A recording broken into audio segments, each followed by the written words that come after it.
Nita Strauss said backwards is Atin Strauss. Um, and she's coming back. So I guess that's what we need to call her now.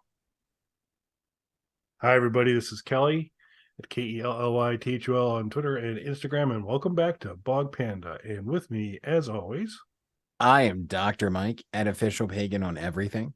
Make sure you guys like, subscribe, and leave a comment. Try and make sense of those words Kelly was just saying. And make sure you check out our brand new merch store. We have all kinds of t-shirt designs up on there, including some ones that we weren't allowed to put out before. And while you're there, you know what's a great way to pass the time while you're looking through all of our myriad merchandise options? Listening to the world's shortest podcast, Hard No. right, you can probably clock off 10 to 20 episodes while you're browsing the store. So we'll take it. We appreciate it. So, We love you guys clocking off to us. yes. Not going to be a t-shirt, but I'm going to try and keep hope alive on that. But probably a quick show for today, but we're excited. At least I'm excited. We'll see if Dr. Mike is. I'm thinking he will be. Recently announced Nita Strauss is returning to the Alice Cooper band for their upcoming tour, which is coming very soon. And so Kane Roberts had a short and eventful stay, but he's back. They're not going to have four guitars. Kane's swapping out for Nita, and we had it sure seemed like a lot of the comments being made were, the door's not closed. This is just for a while. You never know. And so there was never this hard we're done kind of deal. But still a bit of a surprise, particularly when the tour dates had come out. You would have thought it would have happened around that time. So I don't know when the decision was made, but your thoughts, Mike, on Nita returning? So, I mean, obviously, we're both big fans of her work. So I'm excited in that sense. Just as a fan, obviously, you're going to get great performances. That being said, the timing does seem weird that the tours were already announced and everything. Like you said, there was always this kind of era of like, this isn't a complete break from Alice Cooper. There's always the chance of going back and doing other stuff. I didn't think they meant months later, though. It seemed pretty quick. Yeah. It's like the next tour, Yeah. So you left halfway through, around halfway through the previous tour.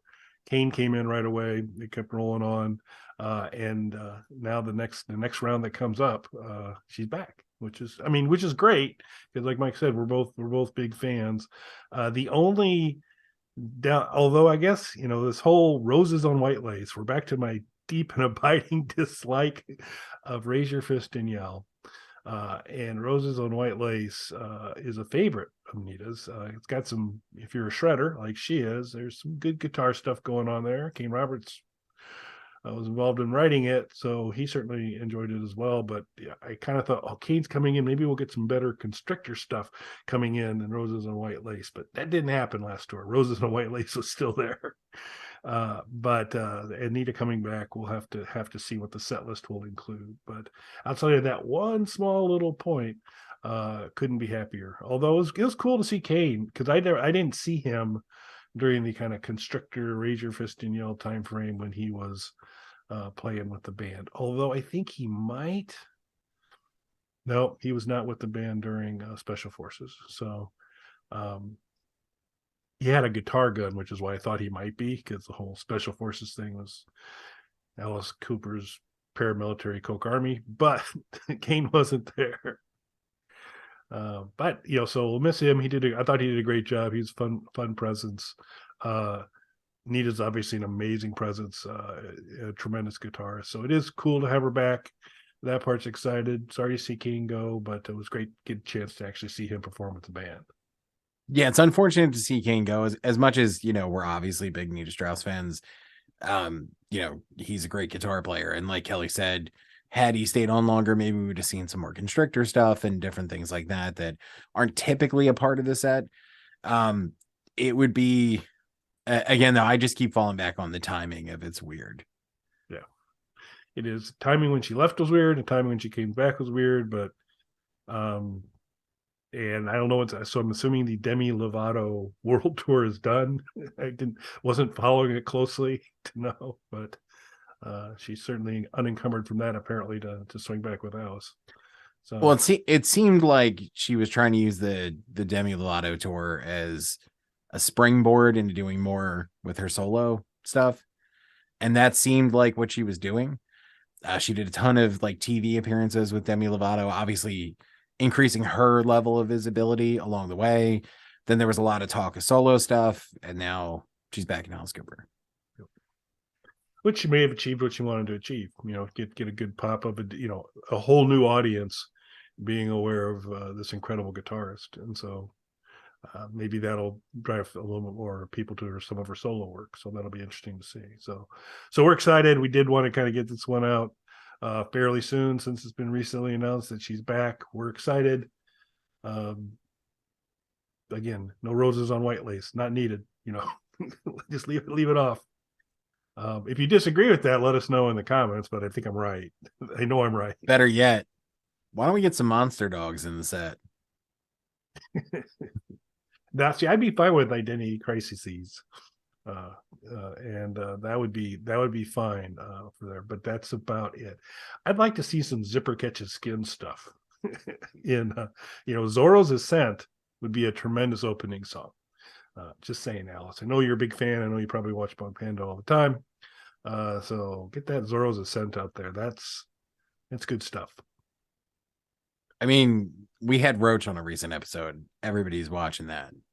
So that's right. Huge. Yeah. And before having Roach, we had Rebecca Kennedy. And just in case you're wondering, folks out there that want to promote stuff, want to tell you a little bit about the Bog Panda Bump. It was $2,000. Was that the going rate for the crust puppet? I think. Yes, something like it might have been a little bit more. Might have been a little bit more than that.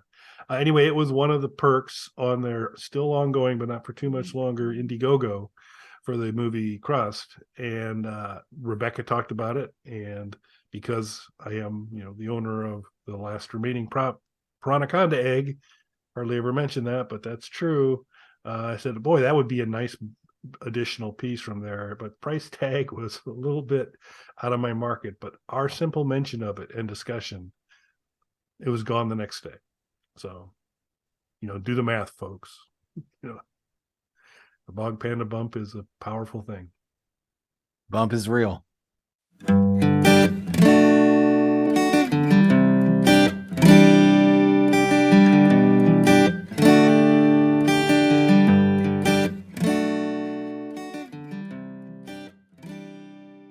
Bog Panda.